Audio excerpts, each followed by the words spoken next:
The recording has started. Now I'm going to the presentation and I'm handing over to you. Thank you. Thank you. Thank you, Marilena. Good morning, everyone, and welcome to this Women Leaders Forum appointment.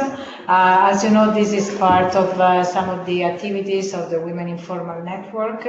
I'm not going to explain in detail what the Women Informal Network is, but if you have more questions, you're welcome to come to me and Chitra later on. It is a network that supports women in the international development sector, and with the objective, just in a nutshell, to provide support and guidance to develop the managerial skills and also to understand what are policies, for example, for work-life balance, best practices for women, and how to develop careers in the international development sector. Now, the Women Forum is just one of the type of events that on which our format is based. We have also mentoring activities, and there are now, we started with a small group of IFAD colleagues, and now the membership is over 400 members. Actually, almost 600. Almost 600 now, okay, globally, with 4 charters, of which one is in Rome, and there's also a huge part in FAO, who is connected. They are connected with us today, but also we have charters in Nairobi and New York. Yes. We're opening one in Washington and Geneva, right? So, well, I'm turning to Chitra because she is the brain and engine of the group, but we are extremely glad today to have Lenyara with us. We are connected, by the way, with FAO and also with ICO, so this has meant a little bit of technical organization, so apologies for any problems we have had until now. Hopefully we won't have more, but it's truly it's a great satisfaction to see how many people are engaging also from outside of IFAD. So to go back to Lenyara, here at IFAD we know Lenyara for many years as a colleague. More recently, she has become chair of the IFAD Staff Association. And the reason why we invited her to share her personal experience is from a recently completed doctoral study in the UK. Now, we know Lenyara as a colleague, and I've learned this talking to her these past days. There's much more in her history. Of course, she's a caring mother of 3 kids. And, well, we just hugged before you arrived because she's just become a grandmother.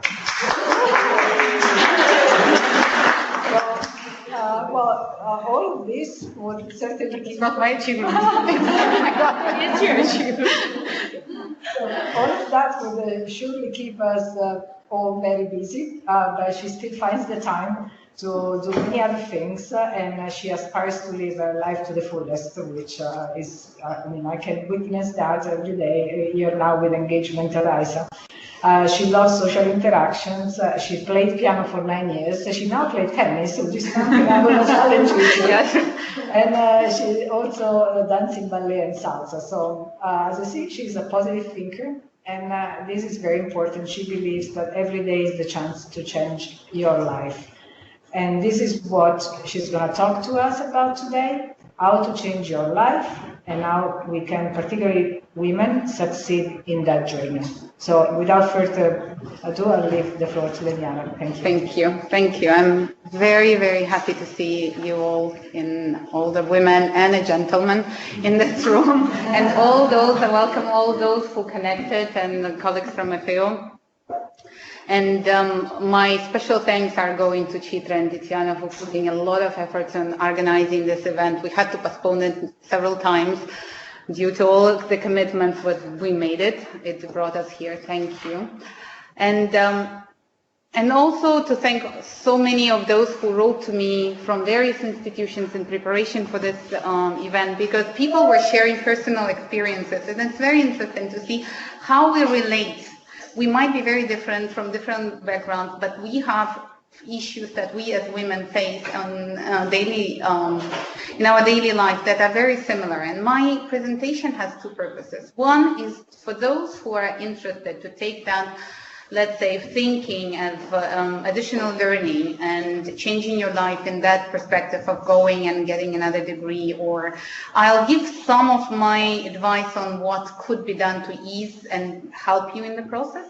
But also I was asked for those who are interested in IFAD life to give a little bit of flavor of my doctoral thesis, which I did in IFAD on change management and what can we in IFAD improve. So I'll try to speak, to give a very quick presentation, and then I'll open for questions and we'll go into discussion.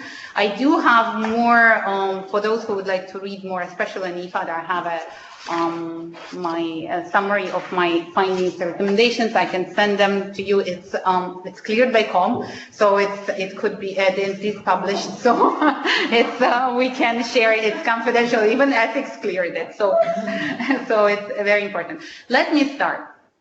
So let's see if it works. So I really, in my life, I am really impressed by Einstein, who was able to explain very complex things in a very simple way. And he said that life is like riding a bike. In order to keep balance, you need to keep moving. And this is true. And if you go to Oxford Dictionary, keep moving means change. Change in your surrounding, change in you. Every day we change. One thing, and that change that I would like, having studied change and understanding that change is a natural process, we change, everything changes around us. I would like to give a little bit of advice of how do we become successful in this change? What are the things that will help us in any changes we do? So I'll have 3 messages for you. Know yourself, get ready, and believe in yourself. Especially the last one is very important for women, and I'll explain why. So let's see if it works. No. Okay. Animation. Where's the animation? Sorry, I don't know how to find it. Just a slideshow. Where is it? Anyone see slideshow? No. How do I go back now? I will take over for a moment, okay? That's very, that's very helpful. Please do, I'll be talking. So, how do it is important for us to know what we want to do in life. If you think of yourself, when did you stop and reflect what I would like to become? Where do I go? Not what I would like to buy, how many children I would like to have, but thinking about you.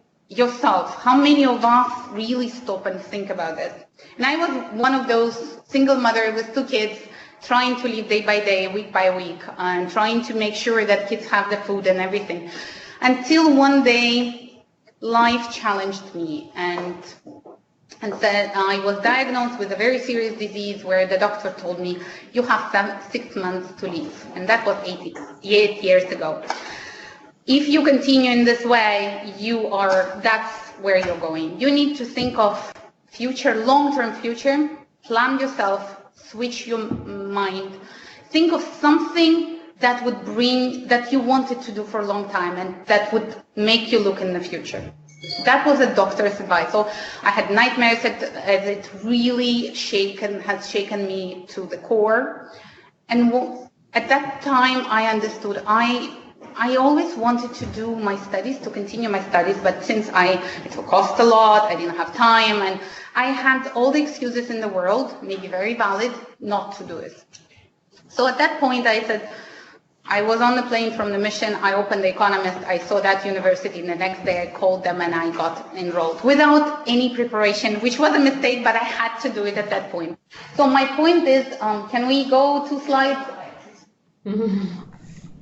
Another one? Yeah.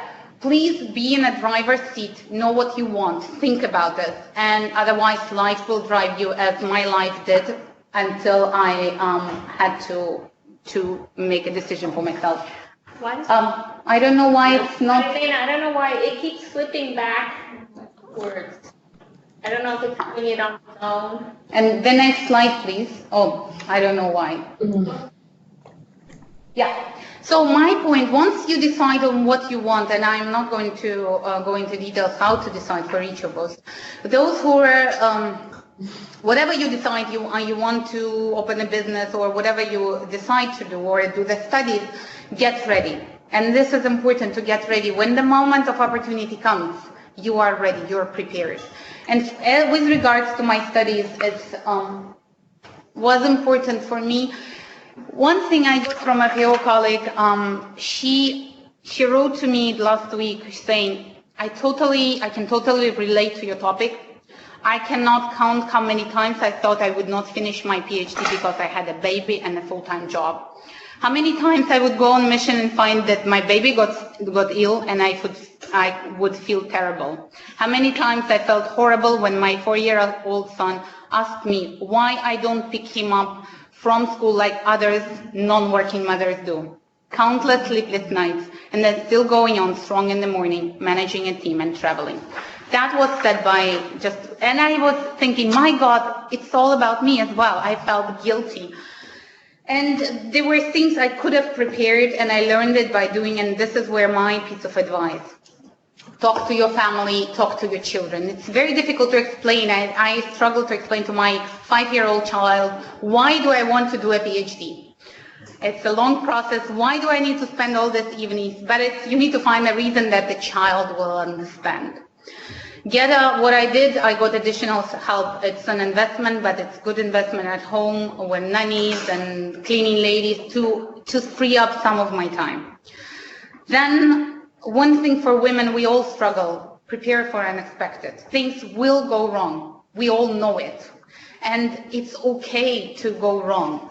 One of the things I had to learn is we are all, many of us, women especially, are perfectionists. We would like things to be very in order, very good quality. Sometimes we need to let it go. Sometimes, okay, satisfactory is enough. And that's also a change in yourself.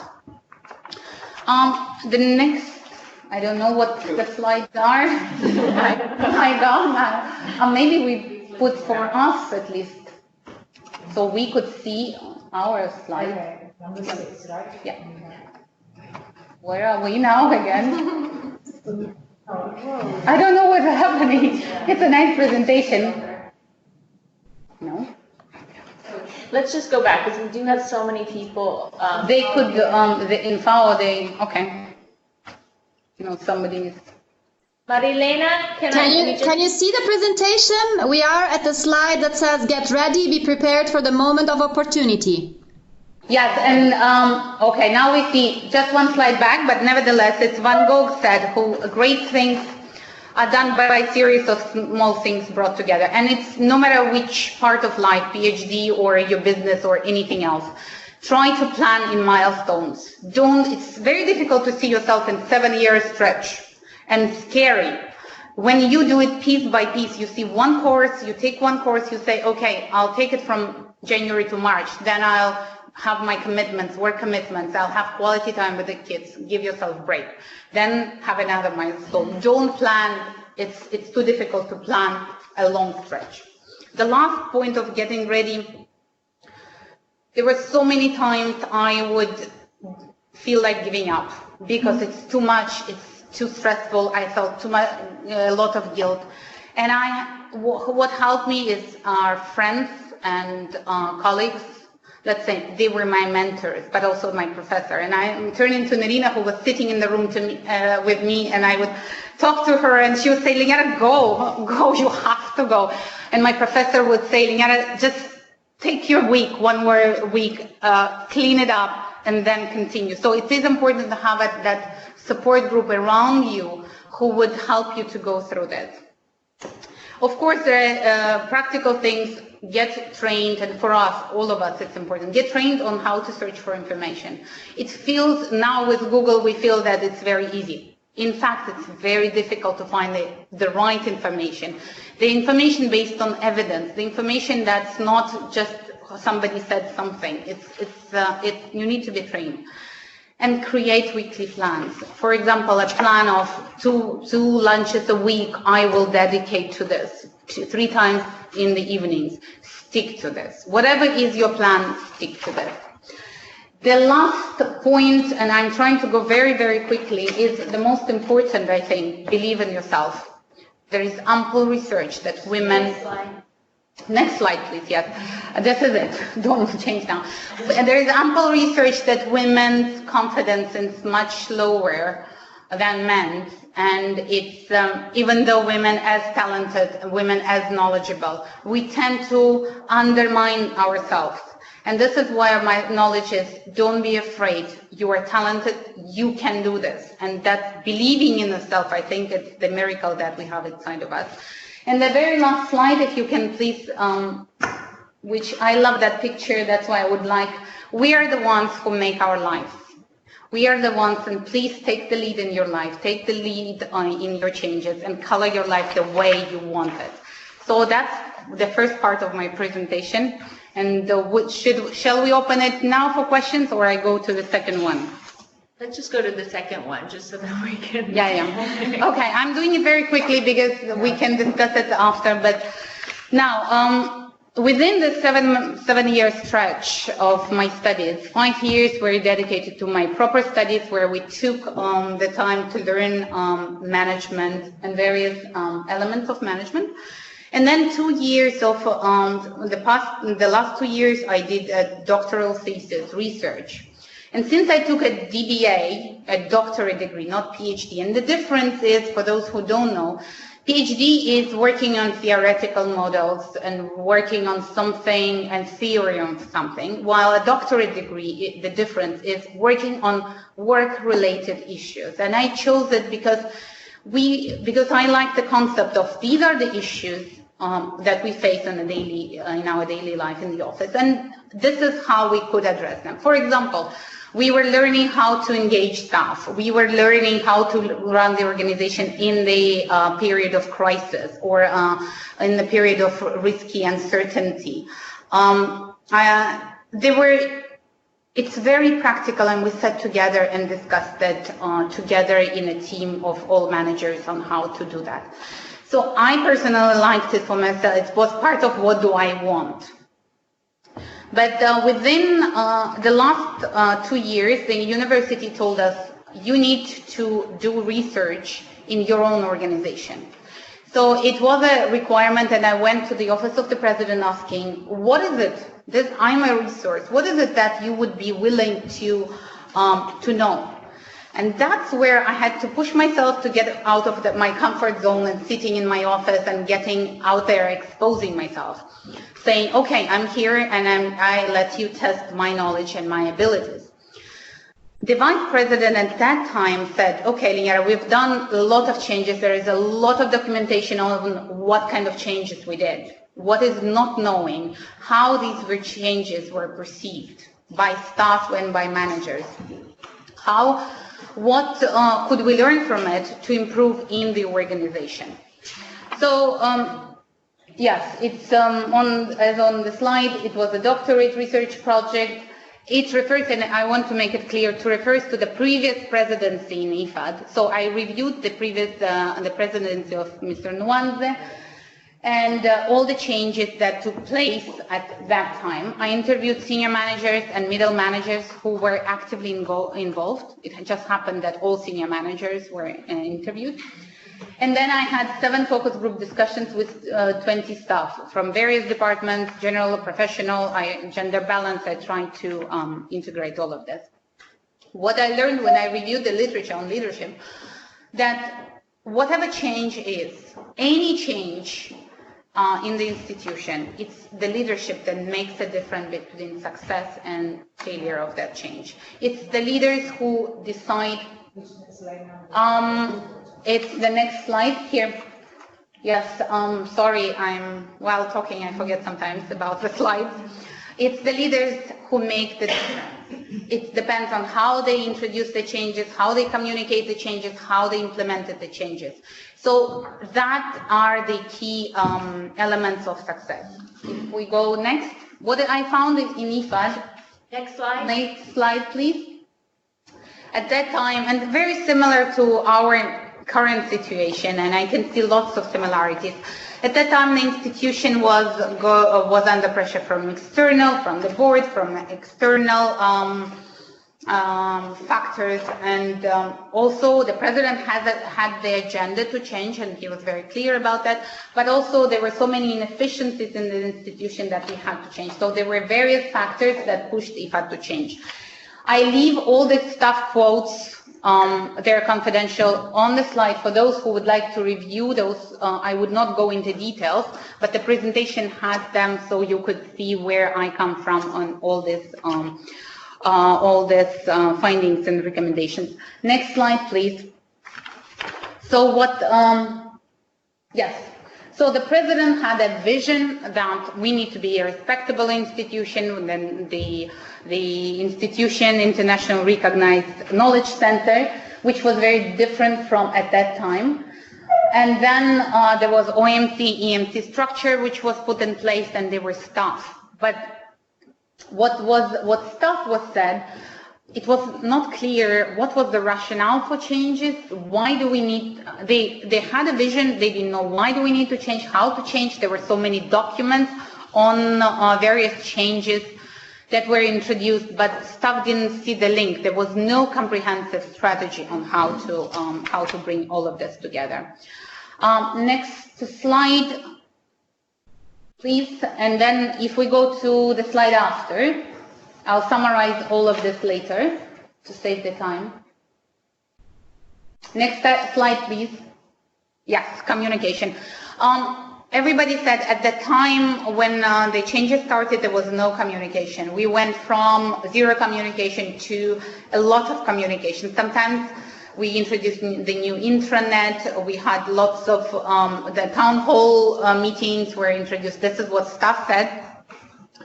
And then they said, although this communication, they felt that it was hierarchical because it came from the president to senior managers, then middle management and staff. Sometimes staff felt they were not comfortable of speaking straight to the president during town hall meetings. So these were only information sharing rather than feedback and discussion. Where they felt was a two-way communication is when they talked to division directors. And division directors were very key in bringing in the change because they were the ones staff faced on a daily basis. They were the ones who would explain to staff what these changes meant. And they were the ones to collect all staff feedback. What happened in this process, not always these division directors would bring it to the EMC level, to the senior managers. So there was disconnect between the division directors and senior management. So there was information. Next slide, please. But there was also a disconnect. So there were very successful channels in IFAD, and this is what was said. There was a town hall. Town halls were introduced. Intranet was very useful.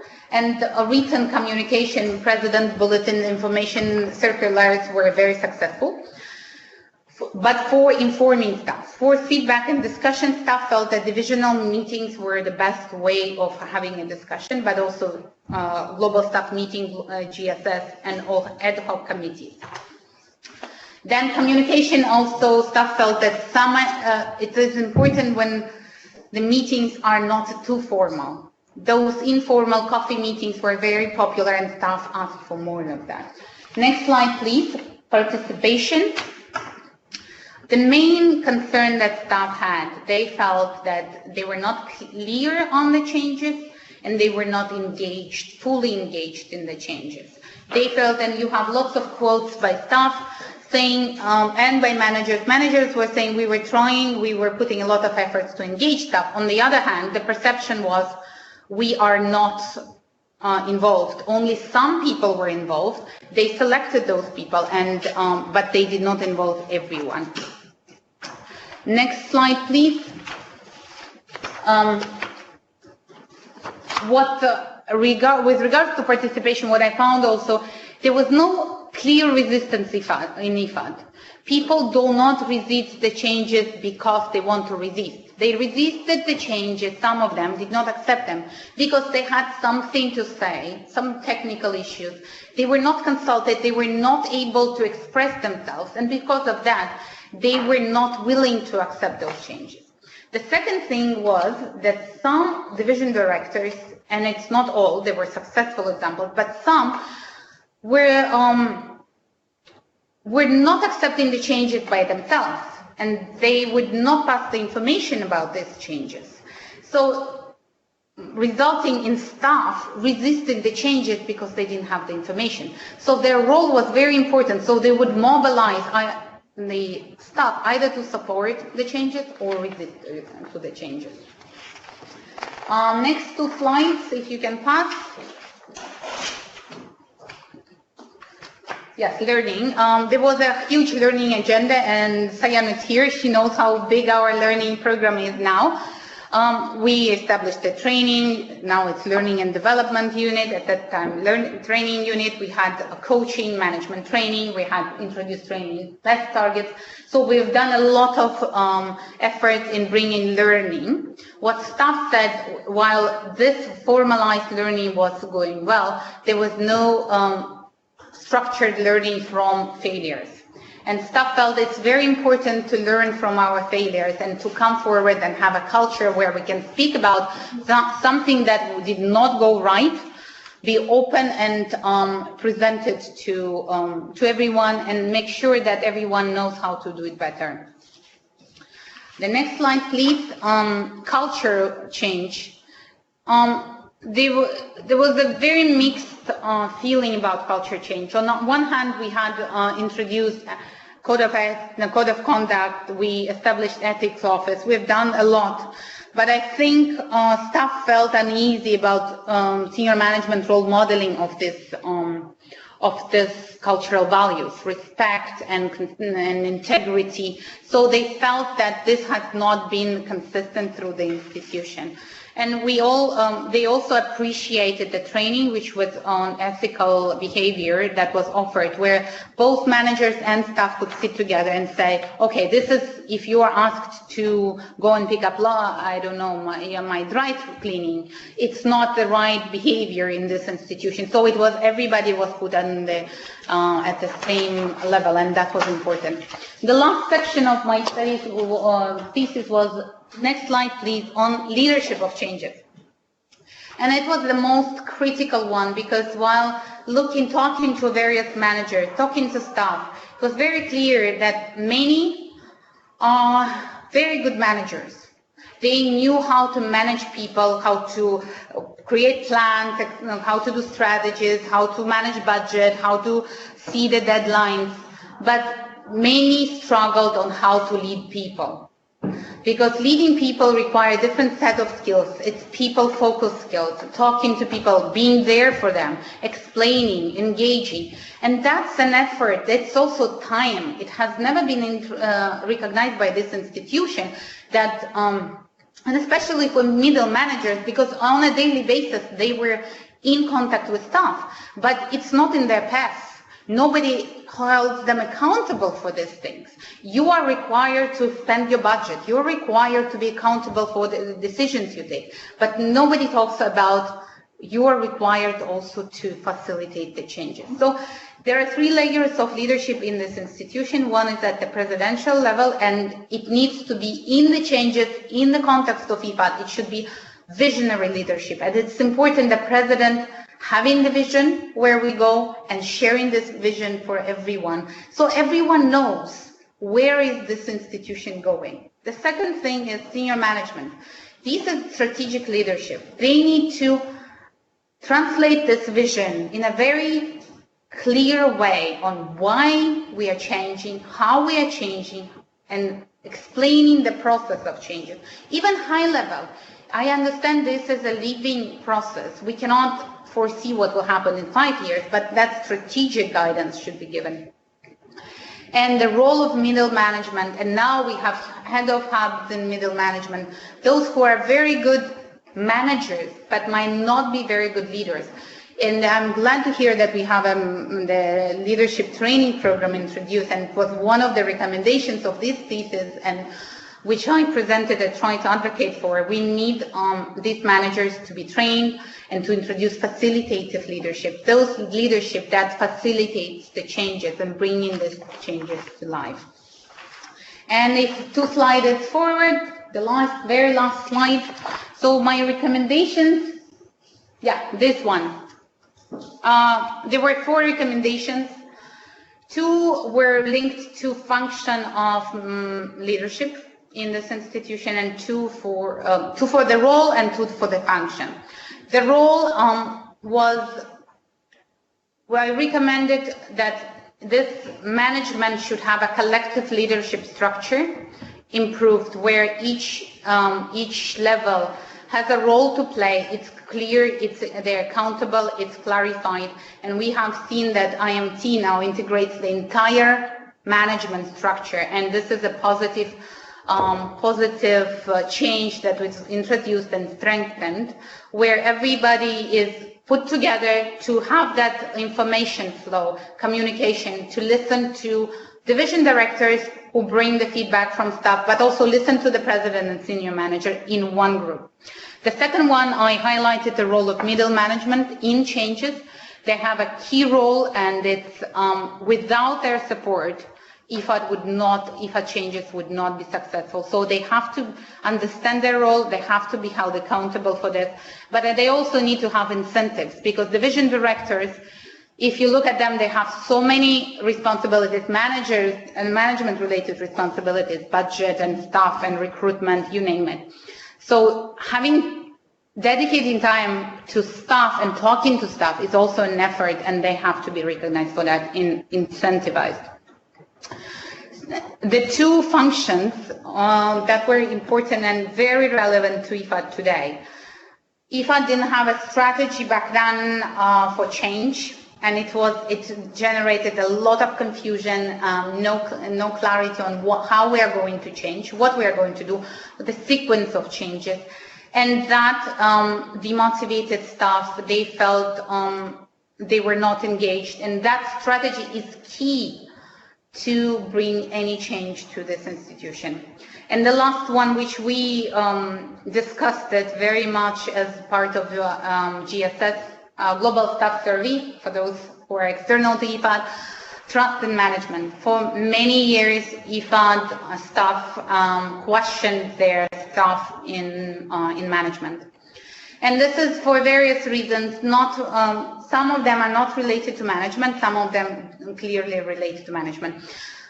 Any HR-related changes, and it's proven in research, make people insecure. They feel they don't know what will happen in the future. They are not sure that if their job will stay, what they're going to do. And of course, they get frustrated, and they question management intentions, if they're true, if they're really focused on staff.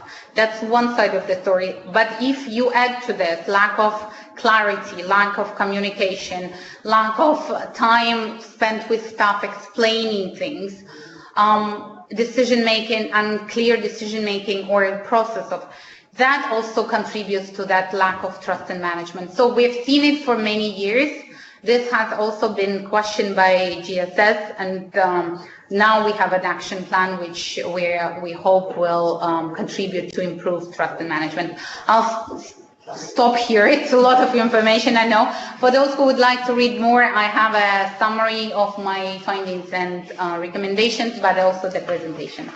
Thank you. Thank you.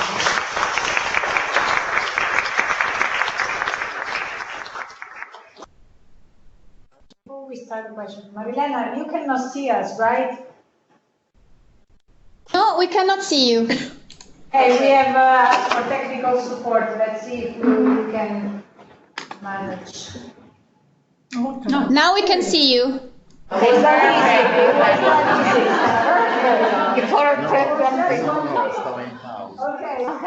Okay. Thank you. Grazie. Thank you. At this point, Marilena, shall we continue the recording or shall we stop the recording? You tell me. I think we'll just stop the recording because so that we have a more candid discussion. Okay. Okay. Yeah, you can stop the recording and then we can open it up for questions. We will.